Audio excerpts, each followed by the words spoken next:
Last week I asked whether or not this was actually originally supposed to be a different story, and they just tacked on the Wizard of Oz stuff. Of course, if I were in the writer room, I'd answer that. Hey, don't look at the man behind the curtain. Welcome to the heart of the stories we tell. My name is Rob, and tonight I will be reviewing Episode 2 of Emerald City. And you know what? I'm really liking this. Before we go into this week's episode, I want to talk about the fact of where last week's ended, and what we know about this world, and what we don't know about this world. Remember, this isn't the Oz that we're used to. This isn't directly from the books, and it's not directly from the movie, and it's not even directly from Tin Man. It's a brand new take on the idea of Oz. It's the land beyond the rainbow, the land where magic is real, where four cardinal witches once ruled, and where now one all-powerful wizard rules instead. And like I said last time, we don't really know exactly how that came to be, and we know that there's a council of mystic wizards or witches that serve the king/wizard, but we don't know anything about that either. He doesn't appear to have any real power, and his science doesn't appear to be truly that powerful. I mean, not even equal to what ours is today.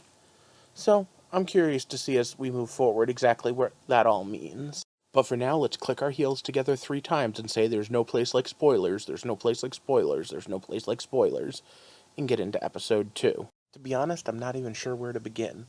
Last week we knew that the cardinal witches once ruled and that the wizard took power from them using some form of technology. We also learned that the boy that Jack had freed was actually a girl, most likely the missing 4th witch, that was being polymorphed into a boy to hide her witch powers. Okay, whatever. Maybe I don't have the right words for this. But we also have tonight's episode talking a little more about exactly where everyone comes from, and that man behind the curtain. The fact that he was christened with a name. Now, that could just be the writer's miswriting, because, I can't imagine they have Christianity in Emerald City.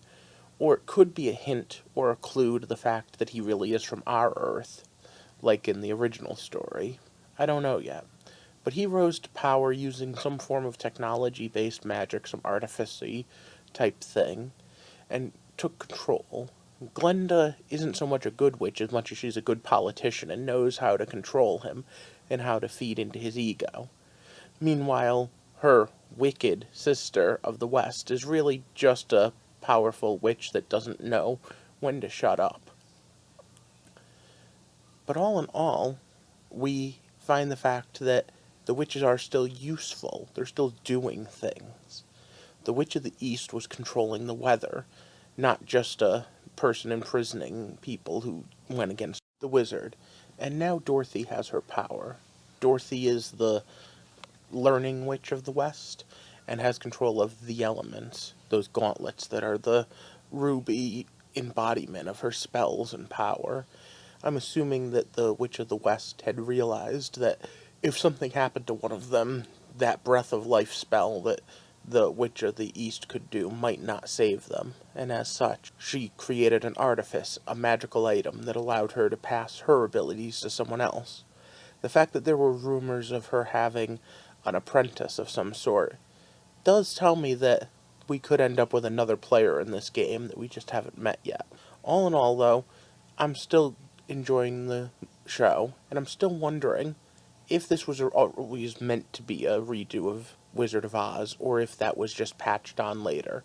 Because so far, I'm seeing as much in common with Lord of the Rings or Game of Thrones as I am Wizard of Oz. Either way, it's an interesting take. I do wonder about that transport via tornado as well. It's one of those things that, I know that tornado brings Dorothy to Oz, but the idea of her being able to use it to manipulate because of those gauntlets is an interesting idea. And then there's the other story. Well, the other story. I'm not quite sure exactly if trigger warning is exactly the right thing for this, but it's definitely one of those things that's going to upset some people. The idea of being not comfortable in your skin, not born in the right body, thinking you're a boy when you're really a girl, is such a touchy subject nowadays. And yes, fantasy has the ability to go into and delve into these types of topics a little easier than other stories because of the fact that it gets washed away with it's just fantasy. But I don't know. They run the risk of, if this isn't handled extremely well, pissing off a lot of people on both sides of this argument. For right now, the story of Jack and the transgender witch will be an interesting one, to say the least, and I'm curious to see where they go with it.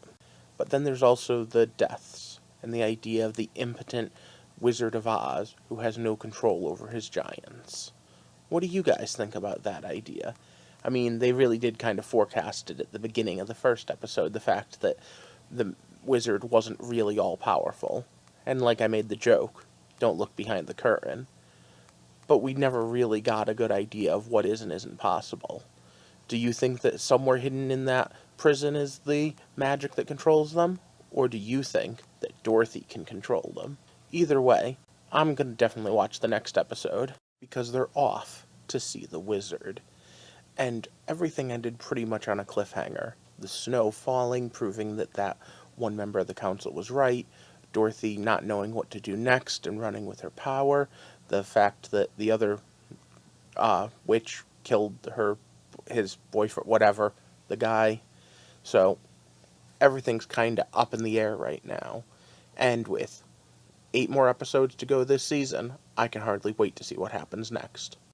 So if you like what I have to say, and would like to hear more of my insane theories, give me a subscribe, and of course I want to ask you to like and share this video, so that we can build a community and explore what it means to be living in Oz, what's going to happen next, as we walk through the heart of the stories we tell. Thanks for watching.